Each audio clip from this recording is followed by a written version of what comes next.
আমিনা ডাক দিয়ে বলেন, আমার সন্তান দুনিয়াতে এসেছে অন্যান্য 8-10 জন সন্তান যেভাবে আসে সেভাবে আসে নাই। আমার সন্তান এসেছে সুরমা লাগানো অবস্থায়, জান্নাতি পোশাক পরিধান করায় এসেছে। আমার সন্তান এসেছে খতনা করা অবস্থায় এসেছে। আমার সন্তান এসেছে জান্নাতি পোশাক পরিধান করে এসেছে। অন্যান্য 8-10 জন সন্তান যেভাবে আসে আমার নবী সেভাবে আসে নাই। মা আমিনা বলেন, অন্যান্য সন্তানরা দেখি মায়ের লজ্জাস্থান দিয়ে আসে, আমার কলিজার টুকরা সন্তান দেখলাম লজ্জাস্থান দিয়ে আসে নাই।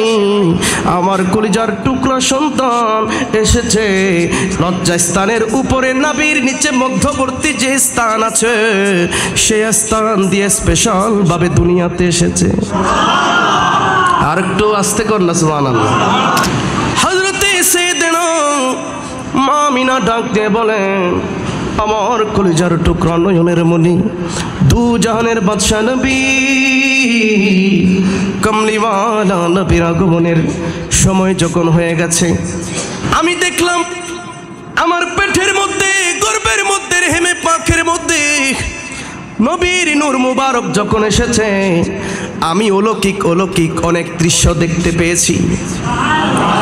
হায়রে, নবী আসবে, কোন নবী আসবে? মা আমিনা বলেন, আমি দেখতে পেলাম, আমি অবাক করা অনেক দৃশ্য, অলৌকিক অনেক ঘটনা দেখতে পেয়েছি। আমার পুরো শরীর থেকে মেশকে আম্বরের চেয়ে বেশি খুশবু বের হতো। জোরে বলেন। বাজারের মানুষগুলো আমার শ্বশুর আব্বাজান আব্দুল মুত্তালিবের কাছে নালিশ দিয়েছেন, বিচার দিয়েছেন। আমাকে ডাক দিয়ে বলেন, কিরে আমিনা, তুই শরীরের মধ্যে কেন খুশবু মাখিস? তোর যে স্বামী নাই, কার জন্য মাখিস?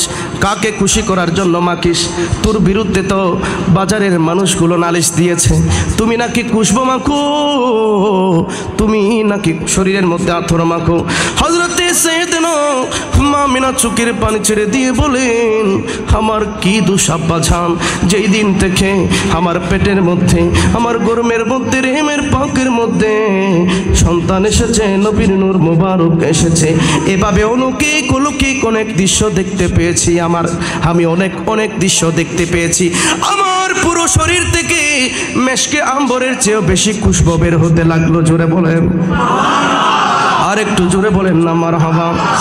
আমি এভাবে দেখতে পেলাম। ঘরের বাহিরে যখন যাই, আসমানের তারকারাজিগুলো আমি আমেনার দিকে সেজদায় পড়ে যাই। চন্দ্র সূর্য আমি আমেনার দিকে ঝুঁকে পড়ে যাই। আমি ওই কূপের মধ্যে পানি আনার জন্য গেলাম।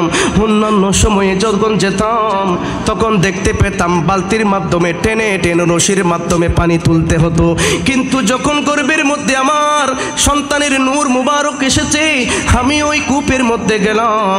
আমি দেখতে পেলাম সেই কূপের পানিগুলো অটোমেটিক আমি আমেনার হাতের নাগালের মধ্যে চলে এসেছে। আমি আরো বেশি অবাক হলাম। আমি দেখতে পেলাম সেই পানি পর্যন্ত আমাকে সালাম দেয়, ডাক দিয়ে বলেন, ওগো মা আমেনা, রহমাতুল্লিল আলামিন নবীকে গর্ভের মধ্যে নিয়ে কষ্ট করে কেন এই কূপের মধ্যে আসতে হয়েছে? আপনি শুধু হুকুম করতেন, অর্ডার করতেন, আপনার ঘর থেকে আমরা নহর হয়ে আপনার ঘর পর্যন্ত চলে যেতাম। আর একটু জোরে বলবেন না মারহাবা। হায়রে, কেমন নবী দুনিয়াতে আসবে। আস্তে আস্তে 12 রবিউল আউয়াল যখন চলে এসেছে, আপনারা কি বিরক্ত হচ্ছেন? মনে হয় ভাইয়েরা বিরক্ত হচ্ছেন আপনারা। আস্তে আস্তে এভাবে 12 রবিউল আউয়াল সোমবার রাত যখন গভীর হতে লাগলো, আমার নবীর আগমনের সময় একেবারে যখন ঘনিয়ে আসতে লাগলো, হায়রে নবী আসবে। মা আমিনা ডাক দিয়ে বলেন, আমার চোখের পর্দা দেখতে পেলাম খুলে গিয়েছে, আমার অন্তরের পর্দাও খুলে গিয়েছে। আমি দেখতে পেলাম আমেনা আমার এই কুড়ে ঘর থেকে সিরিয়ার বড় বড় রাজপ্রাসাদগুলো, জোরে বলেন, ওই রাজপ্রাসাদের ভেতরে যেই বিশাল বিশাল মূর্তিগুলো ছিল সেগুলো দেখলাম ঝুঁকে ঝুঁকে আমি আমেনার ঘরের দিকে সিজদায় পড়ে গেছে। আমি আমেনা দেখতে পেলাম পৃথিবীর পূর্ব প্রান্তে একটি নূরের পতাকা, পৃথিবীর পশ্চিম প্রান্তে একটি নূরের পতাকা, খানে কাবার উপরে একটি নূরের পতাকা। আমি দেখতে পেলাম আসমানের নূরানি ফেরেশতারা মিছিল সহকারে আগমন করছে। আমি দেখতে পেলাম জান্নাতের হুরপরীরা মিছিল সহকারে আগমন করছে। হায়রে কোন নবে আগমন হবে? মা আমেনা ডাক দিয়ে বলেন, আমি দেখতে পেলাম আমার ক্লান্তিকাল যখন চলে এসেছে, সুবে সাদিকের সময় যখন গনিয়ে এসেছে, আমি দেখতে পেলাম আমার ঘরে 4 জন সুন্দর সুন্দর লম্বা লম্বা মহিলা উপস্থিত হয়ে গেছে। আমি দেখতে পেলাম 4 জন সুন্দর সুন্দর মহিলা হাজির হয়ে গেছে। তারা ডাক দিয়ে বলে, ও গো আমেনা, আপনি ভয় পাবেন না, আপনি বিচলিত হবেন না, আপনি টেনশন করবেন না। আমরা দুনিয়ার কোনো পাড়া মহল্লা থেকে আসি নাই, কোনো গ্রামগঞ্জ থেকে আসি নাই, আমরা কোনো এলাকা থেকে আসি নাই, বোয়ালখালী সরোয়াতলি থেকে আসি নাই, আমরা এসেছি সুদূর জান্নাত থেকে। জোরে বলেন হায়রে কোন নবী দুনিয়াতে আসবেন? বলার আগে নবী আমার মতে এটা বলার আগে 100 বার বাবার দরকার আছে না নাই আমার ভাইয়েরা? মা আমেনা ডাক দিয়ে বলেন, আমাকে তারা ডাক দিয়ে বলেন, ও গো মা আমেনা, আমরা সুদূর এসেছি জান্নাত থেকে। আমি তাদের পরিচয় পেয়ে গেলাম। একজনের নাম হযরতে হাওয়া আলাইহা সালাতু ওয়াস সালাম। জোরে বলেন। আরেকজনের নাম হযরতে আসিয়া, আরেকজনের নাম হযরতে হাজার, আরেকজনের নাম হযরতে মারিয়াম। হযরতে সাইয়েদানা হাওয়া আলাইহা সালাতু ওয়াস সালাম ডাক দিয়ে বলেন, ও গো মা আমেনা, আপনি ভয় পাবেন না, আপনি বিচলিত হবেন না, আপনি টেনশন করবেন না। আমরা এসেছি জান্নাত থেকে। আমি হলাম হাওয়া, আপনার আদি পিতা হযরতে সাইয়েদানা আদম আলাইহিস সালাতু ওয়াস সালামের বিবি হাওয়া। জোরে বলেন মারহাবা। যার বাম পাঁচড়ের হাড় দিয়ে আমাকে বানানো হয়েছে, আমি হলাম বিশ্ব সুন্দরী মহিলা হাওয়া। আরেকজনের পরিচয়ে পেয়ে গেলাম, তিনি হচ্ছেন আসিয়া। ওই আসিয়া ডাক দিয়ে বলেন, ও গো মা আমেনা, আপনি কি আমাকে চিনেছেন নাকি? আমি হচ্ছি এই পৃথিবীর বুকে সবচাইতে বেশি নির্যাতিত মহিলা আসিয়া। একমাত্র আল্লাহর ইবাদত করার জন্য, আল্লাহকে সিজদা করার জন্য আমার স্বামী ফেরাউন আমাকে এত কষ্ট দিয়েছে, এত নির্যাতন, এত জুলুম আমার উপর করেছে। আমাকে হাতে পায়ে রশি দিয়ে গাছের সাথে বেঁধে ফেলেছে, আবার প্রেক ঢুকিয়ে দিয়েছে হাতে পায়ের তালুর মধ্যে, হাতে পায়ের মধ্যে প্রেক ঢুকিয়ে দিয়েছে, টপ টপ করে রক্ত পড়ছে। ডাক দিয়ে বলেন, এই আসিয়া, তুই না আমার স্ত্রী, তুই কেন আল্লাহর ইবাদত করিস? তুই আমাকে সিজদা কর, না হয় তুরে জানে আমি মেরে ফেলবো, এই গরম তেলের কড়িয়ার মধ্যে তুরে আমি নিক্ষেপ করব। আল্লাহু আকবার, আল্লাহু আকবার। হায়রে মা আসিয়া ডাক দিয়ে বলেন, তুমি আমাকে জানে মেরে ফেলতে পারো, তুমি আমাকে শেষ করে দিতে পারো, এই তলিয়ের কড়িয়ার মধ্যে আমাকে নিক্ষেপ করতে পারো, আমি মরে যেতে পারি, আমি মরে যেতে পারি। মনে রাখতে হবে দুনিয়ার এই ব্যথা, এই যন্ত্রণা আমার কাছে তুচ্ছ। মনে রাখতে হবে আল্লাহর ইবাদত আমার কাছে শ্রেষ্ঠ। জুড়ে বলেন সেই নামাজ আমরা চাই কি চাই না আমার ভাইয়েরা? হায়রে মা আসিয়া তো নির্যাতনে তো কষ্টের পরেও আল্লাহর ইবাদত ছাড়ে নাই। আজকে আমরা সুস্থ আছি, আমার মা বোনদেরকে একটু আমি একটা মেসেজ দিতে চাই। যারা আমার মাইকের আওয়াজ শুনতে পাচ্ছেন, আপনার মতো নারী ছিল মা আসিয়া। ওই আসিয়া স্বামী তো নির্যাতনের পরেও আল্লাহর ইবাদত কি ছেড়েছে? হ্যাঁ জোরে বলেন ছেড়েছে। মা আসিয়া বলেন, পৃথিবীর স্বামীগুলো আল্লাহর ইবাদত করলে খুশি হয়, দামি দামি গিফট করে উপহার দেয়, আর আমি বিনিময়ে পেলাম নির্যাতন, জুলুম আর অত্যাচার। আল্লাহু আকবার। ওই মাসিয়া ডাক দিয়ে বলেন, ওই মাসিয়াকে বলেন, ফেরাউন ডাক দিয়ে বলেন, কিরে আসিয়া, তুই এখনো কি ওই আল্লাহর ইবাদত ছাড়বি না? আমাকে কি সিজদা করবি না? মা আসিয়া ওই নির্যাতনের পরেও মুস্কি মুস্কি হাসে। ডাক দিয়ে বলেন, তোর কি কষ্ট হয় না? তোর কি ব্যথা লাগে না? হাত এবং পায়ের মধ্যে প্রেক ঢুকিয়ে দিলাম, এত মারা মারলাম, তারপরেও তোর কি কষ্ট হয় না? হযরত মা আসিয়া ডাক দিয়ে বলেন, তুমি আমাকে তেলের কড়িয়ার মধ্যে নিক্ষেপ করবে, আমি জানি, আমি জানি তুমি আমাকে শেষ করে দিবে, কিন্তু আমি দেখতে পাচ্ছি ওই গরম তেলের কড়িয়া খেয়ে আমার আল্লাহ আমার জন্য জান্নাতের বাগান বানিয়ে রেখেছে। বলেন তো হায়াতের মালিককে? এ আর একটু জবান খুলে হায়াতের মালিককে? আমাদের রিজিকের মালিককে, আমাদের মৃত্যুর মালিককে। আরেকজনের পরিচয় পেয়ে গেলাম, তিনি হচ্ছেন হযরতে হাজার। আমরা বলি না হাজেরা, এটা শুদ্ধ নাম হচ্ছে হাজার। হাজার ইনি হচ্ছেন ইব্রাহিম আলাইহিস সালাতু ওয়াস সালামের স্ত্রী, ইসমাইল আলাইহিস সালাতু ওয়াস সালামের আম্মা জান। একটু জোরে বলেন মারহাবা। মা আমিনা ডাক দিয়ে বলেন, আমি আরেকজনের পরিচয় পেয়ে গেলাম, তিনি হচ্ছেন হযরতে মরিয়ম আলাইহিস সালাতু ওয়াস সালাম। ওই মরিয়ম আলাইহিস সালাতু ওয়াস সালাম ডাক দিয়ে বলেন, ওগো মা আমিনা, আমি হলাম এই পৃথিবীর বুকে একমাত্র মহিলা, স্বামী ছাড়া আমি সন্তান জন্ম দেওয়ার কারণে পৃথিবীর মানুষগুলো আমাকে কত প্রভাব দিয়েছে।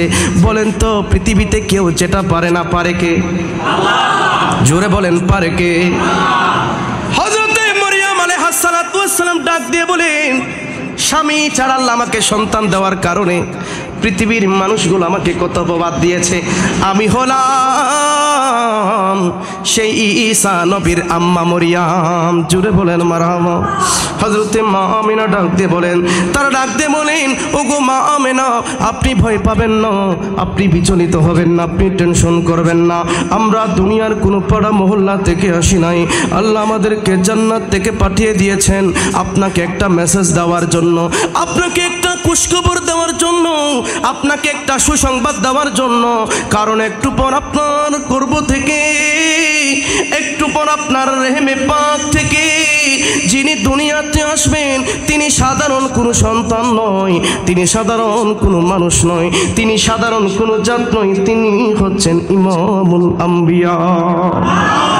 তিনি হচ্ছেন গুনাহগারদেরকে তাড়ানেওয়ালা, তিনি হচ্ছেন হাসরের দুলহা, তিনি হচ্ছেন উম্মতের কান্ডারি, তিনি হচ্ছেন বিশ্ব মানবতার মুক্তির দূত নবী মুহাম্মদুর রাসূলুল্লাহ। পড়েন সাল্লাল্লাহু তাআলা আলাইহি ওয়াসাল্লাম। একটু পর আপনার গর্ভ থেকে দুনিয়াতে আসবেন ওই নবীকে বরণ করার জন্য, ওই নবীকে স্বাগতম জানানোর জন্য আল্লাহ রাব্বুল আলামিন আমাদেরকে জান্নাত থেকে পাঠিয়ে দিয়েছে। হায়রে কোন নবী আগমন হবে? মা আমিনা ডাক দিয়ে বলে, আমি দেখতে পেলাম আমার সন্তান আস্তে আস্তে আস্তে একেবারে দুনিয়াতে চলে এসেছে, ভূমিষ্ঠ হয়ে গেছে। আমি দেখতে পেলাম সন্তান ভূমিষ্ঠ হওয়ার সাথে সাথে চতুর্দিকে নূরে আলোয় আলোকিত হয়ে গেছে। কারণ আল্লাহ বলছেন, কদ জাকুম মিনাল্লাহি নূর ওয়া কিতাবুম মুবিন। আমি নূর পাঠিয়েছি। তারা বলে মাটি। এটা কি মেনে নেওয়া যায়? এই জোরে বলেন নাকি মেনে নেওয়া যায় নাকি? আল্লাহ বলছেন, আমি নূর পাঠিয়েছি, ওই নূরকে চেনার জন্য, বুঝার জন্য, জানার জন্য একটা গাইডলাইন দিয়েছি, একটা গাইড বই দিয়েছি, সেটা হচ্ছে পবিত্র কোরআন। জোরে বলেন মারহাবা। আর একটু জোরে বলেন মারহাবা। মা আমিনা ডাক দিয়ে বলেন, আমার সন্তান দুনিয়াতে এসেছে, এসেছে তো এসেছে, অন্যান্য 8-10 জন সন্তান যেভাবে আসে সেভাবে আসে নাই। আমার সন্তান এসেছে, এসেছে সুরমা লাগানো অবস্থায়, জান্নাতি পোশাক পরিধান করায় এসেছে। আমার সন্তান এসেছে, এসেছে খতনা করা অবস্থায় এসেছে। আমার সন্তান এসেছে তো এসেছে জান্নাতি পোশাক পরিধান করে এসেছে। অন্যান্য 8-10 জন সন্তান যেভাবে আসে, আমার নবী সেভাবে আসে নাই। মা আমিনা বলেন, অন্যান্য সন্তানরা দেখি মায়ের লজ্জাস্থান দিয়ে আসে, আমার কলিজার টুকরা সন্তান দেখলাম লজ্জাস্থান দিয়ে আসে নাই। আমার কলিজার টুকরা সন্তান এসেছে লজ্জাস্থানের উপরে, নাভির নিচে মধ্যবর্তী যে স্থান আছে, সেই স্থান দিয়ে স্পেশাল ভাবে দুনিয়াতে এসেছে। আর একটু আস্তে কর না সুবহানাল্লাহ। আজ যারা বলে নবী আমার মতো সাধারণ মানুষ, আপনারা কি এই কথা কখনো মেনে নিতে পারবেন? এই জোরে বলেন। যারা বলে নবী দোষে গুণে মানুষ, নামাজের মধ্যে নবীর খেয়াল আসা গরু গাদার খেয়াল আসার চাইতেও খারাপ, এগুলা কি আপনারা সমর্থন করেন? এই কথাগুলো তারা লিখেছে। আজকে এই মোল্লারা, আজকে আমরা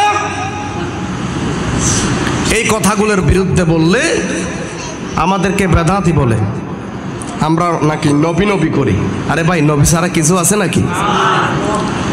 নবী নবী কইরাই আমার মরণ যেন হয় গো দয়াল, নবী নবী কইরাই আমার মরণ যেন হয়, ওই মরণে পাইব শান্তি রে, ওই মরণে পাইব শান্তি, থাকবে না রে ভয়। কবরের মধ্যে নবী আছে কি নাই? দুনিয়াতে এসে আমার মা আমিনা বলে, আমার সন্তান দেখলাম সিজদায় পড়ে রব্বি হাবলি উম্মতি উম্মতি বলে কেঁদেছে। আরে ভাই, সারা জীবন ওই নবী উম্মতের মায়ায় কেঁদেছে রব্বি হাবলি উম্মতি উম্মতি বলে। শুধু তাই নয়, কবরের মধ্যে আপনাকে যখন সবাই শোয়াই দিয়ে চলে আসবে, ওই কবরে রাখার সময়ও বলবে আমার নবীর নাম নিয়ে তোমাকে কবরে রাখা হবে। কথা বলেন ঠিক কিনা? আমার নবীর নাম নিয়ে রাখা হবে, তোমাকে বলা হবে না, তোমাকে তো এটা বলে রাখা হবে না এই মানুষটা নামাজি ছিল, কবরের মধ্যে রাখি দিলাম, এই কথা কি বলবে? এই মানুষটা রোজাদার ছিল বলবে? দুনিয়াতে কেন আমরা নবী নবী বলি, নবী নবী করি? নবীর মিলাদের মাস আসলে কেন আমরা জুলুস বের করি, নবীর মিলাদের আয়োজন করি? কবরের মধ্যে আপনাকে রেখে সবাই চলে আসবে, মুনকার নাকির আপনাকে প্রশ্ন করা হবে, নামাজের প্রশ্ন করা হবে না, রোজার প্রশ্ন করা হবে না, কত জিকির করেছো সেটার প্রশ্ন করা হবে না, হজের প্রশ্ন করা হবে না, দান সাদকা কত করেছো সেটার হিসাব তোমার কবরে নেওয়া হবে না। বলেন তো কবরের মধ্যে কয়টা প্রশ্ন করা হবে?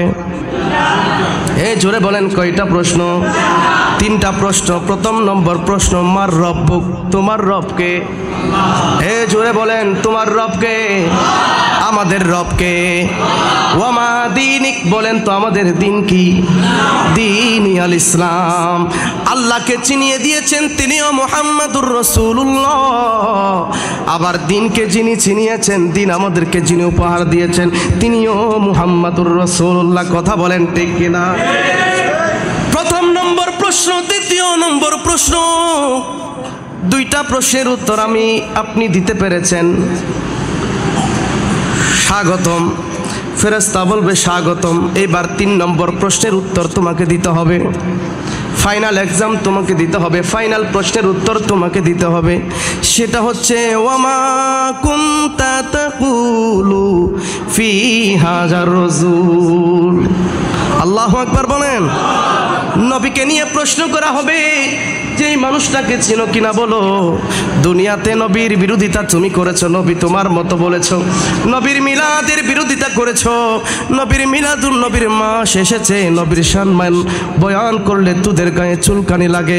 মনে রাখতে হবে সেই দিন যদি নবীকে না চিনো, দুনিয়াতে যেহেতু নবীকে না চিনো নাই, মনে রাখতে হবে নবীও তোমাকে কবরের মধ্যে ভুলে যাবে। কথা বলেন ঠিক কিনা?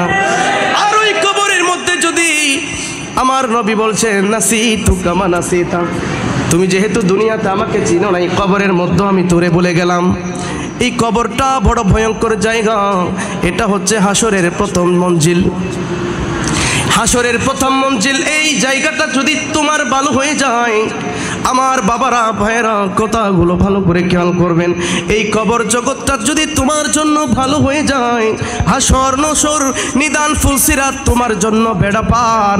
এই কবর জগৎ যদি তোমার জন্য অন্ধকার হয়ে যায়, হাসর নিদান ফুলসিরাত তোমার জন্য অন্ধকার হয়ে যাবে। সেজন্য কবরের মধ্যে নবী চেনার দরকার আছে না নাই? জোরে বলেন, নবী চেনার দরকার আছে না নাই? মুনকার নাকিরের আগে যাবে যে কবরে, ঠিক কিনা? ঠিক কিনা? মুনকার নাকিরের আগে যাবে যে কবরে। আরে এমনে দরদি, এমনে দরদি মদিনা শহরে। কথা বলেন ঠিক কিনা? মুনকার নাকির আসার আগে আগে আপনি আশিক রাসূল, আপনি নবীর গোলাম আশিক যেন ভয় না পান। আপনার কবরের মধ্যে যিনি আসবেন তিনি হচ্ছেন মদিনার রাসূল। কথা বলেন ঠিক কিনা? সেই নবীর মিলাদের পক্ষে তাকার দরকার আছে না নাই? এই নবীর মিলাদ কিয়াম দুরুদ সালাম আমরা চাই কি চাই না? জোরে বলেন চাই কি চাই না? আমার ভাইরা, আজকের এই মিলাদুন নবীর মাহফিল এটা আমাদের বানানো কোনো মাহফিল নয়, মনে রাখতে হবে। প্রথমেই বলেছিলাম নবীর মিলাদ করেছেন একজন, আওয়াজ দিয়ে কোন তিনি কে? আজকে আমরা নবীর মিলাদ আয়োজন করছি, এটা আমাদের গায়ের জোরে নয়, এটা আমাদের মন গড়া কোনো মতবাদ নয়, এটা করার জন্য স্বয়ং আমার আল্লাহর নির্দেশ। কুল বিফাদিলিল্লাহি, সূরা আল ইমরানের আয়াত, কুল বিফাদিলিল্লাহি ওয়া বিরহমাতিহি ফাবিযালিকা ফালিয়াফরাহু হুয়া খায়রুম মিম্মা ইয়াজমাউন। জোরে বলেন। নবীর মিলাদ আল্লাহ আয়োজন করেছেন, আবার নবীর মিলাদের আয়োজন করার জন্য আমাদেরকে আল্লাহ অর্ডার করেছেন। এখন আমরা নবীর মিলাদ আয়োজন করলে আমাদেরকে বেদাত বলে। এই বলেন, এগুলা কি আমরা মানতে পারবো? আপনারা কি মেনে নেবেন এগুলা? আজকে যারা বলে কোরআনে নাই, হাদিসে নাই, আমি মাত্র 2টা আয়াত আপনাদের সম্মুখে তুলে ধরেছি সূরা আল ইমরান থেকে। তারা বলে বুখারীতে নাই, মুসলিমে নাই, তিরমিজি শরীফে নাই। হযরতে সাইয়েদনা ইমাম বুখারী এই বুখারী শরীফের মধ্যে নবীজির মিলাদের হাদিস এনেছেন। হযরতে পৃথিবীর বিখ্যাত মুফাসসির মুহাদ্দিসুদ দাহর হযরতে আল্লামা জালালউদ্দিন আসসুয়ুতি আলাইহির রাহমা, হযরতে ইমাম হাফেজ হাজার আসকালানি আলাইহির রাহমা বুখারী শরীফ থেকে 2টা হাদিস আমার নবীর মিলাদের দলিল দিয়েছেন। জোর বলেন। হাফেজ হাজার আসকালানির দলিল তোমাদের ভালো লাগে না? হযরতে জালালউদ্দিন আসসুয়ুতি, যিনি 75 বার আমার নবীকে স্বপ্নের মধ্যে দেখেছেন। জোরে বলেন, আরেকটু জোরে বলেন মারহাবা। এই জালালউদ্দিন আসসুয়ুতিকে তোমরা অস্বীকার করার সুযোগ আছে? আমি বললে তুমি না মানতে পারো। আমি জালালউদ্দিন আসসুয়ুতি, হযরতে হাফেজ হাজার আসকালানি, এই কিতাবগুলো তো তোমরাও মাদ্রাসায় পড়াও, এগুলো তো তোমরাও পড়ো। হযরতে হাজার আসকালানি কি বেদাত করেছে? হযরতে জালালউদ্দিন আসসুয়ুতি কি বেদাত করেছে? তিরমিজি শরীফের মধ্যে আমার নবীর মিলাদের কথা আছে। তাদের পীর সাহেবরাও মিলাদ এর পক্ষে দলিল লিখে গিয়েছে। আমাদের কথাগুলো আপনাদের অনেক খারাপ লাগবে। তাদের সবচেয়ে বড় পীর সাহেব আশরাফ আলী থানভীর পীর সাহেব, নাম শুনেন নাই আপনারা? রশিদ আহমদ গাঙ্গুই, উনি মিলাদের পক্ষে দলিল লিখেছেন। সুবহানাল্লাহ কোন। ইনারও পীর সাহেব হুসেন আহমদ মাদানী, উনারও পীর সাহেব হযরতে হাজী এমদাদুল্লাহ মহাজের মক্কি, উনার উপরে আর কোনো পীর সাহেব নাই তাদের। উনিও একটি কিতাব লিখেছেন, কিতাবের নাম হচ্ছে শামাইল এমদাদিয়া। একটু জোরে বলেন মারহাবা, আর একটু আস্তে কোন মারহাবা। কিতাব কি আমাদের নাকি তাদের? তাদের পীর সাহেব। তোমরা তো অনেক পরের, তোমরা তো আরো 100 বছরের পরের, 100 বছরের আগের কথা বলছি। তোমাদের পীর সাহেব হযরতে হাজী এমদাদুল্লাহ হুজুর, ঠিক আছে না? এই শামাইল এমদাদিয়ার মধ্যে উনি লিখেছেন মিলাদুন নবী আয়োজন কিভাবে মন্দ হতে পারে।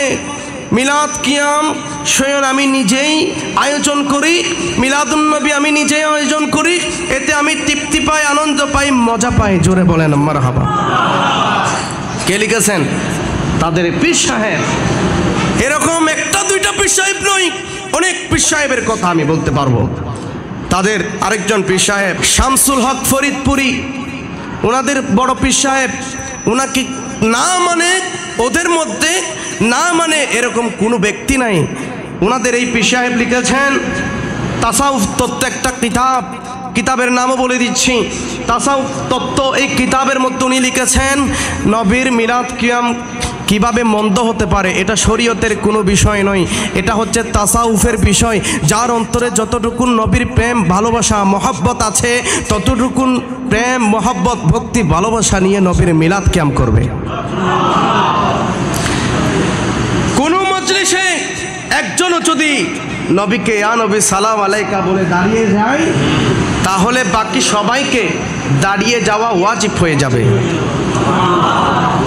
আমার কথা বুঝতেছেন আপনারা? বাবারা, আপনারা কি মনে কষ্ট আনতেছেন? উনি বলছেন কোনো একজন মানুষও যদি ইয়া নবী সালাম আলাইকা বলে দাঁড়িয়ে যায়, বাকি সবাইকে দাঁড়িয়ে যাওয়া ওয়াজিব হবে। যদি না দাঁড়াই, নবীর শানে বেয়াদবি হবে, আর নবীর শানে বেয়াদবি হলে তাদের ঈমান চলে যাবে, কাফের হয়ে যাবে। কথা বলেন ঠিক কিনা? আর একটু গরম করে দেন না, ঠিক কিনা? সুন্নিরা কি নরম নাকি গরম? জোরে কোন, নরম নাকি গরম? শেরে বাংলা কি নরম নাকি গরম? ফারুকি নরম ছিল নাকি গরম ছিল? বান্ডিলের অফার করেছে, দলিলের সাথে সুন্নিদের সাথে পারে নাই, শেরে বাংলার সাথে পারে নাই দলিল দিয়ে। সেই জন্য তারা না পেরে খন্দকিয়ার জমিনে শেরে বাংলাকে নিয়ে শহীদ করে দিয়েছে। কথা বলেন ঠিক কিনা? শেরে বাংলা কি নরম নাকি গরম?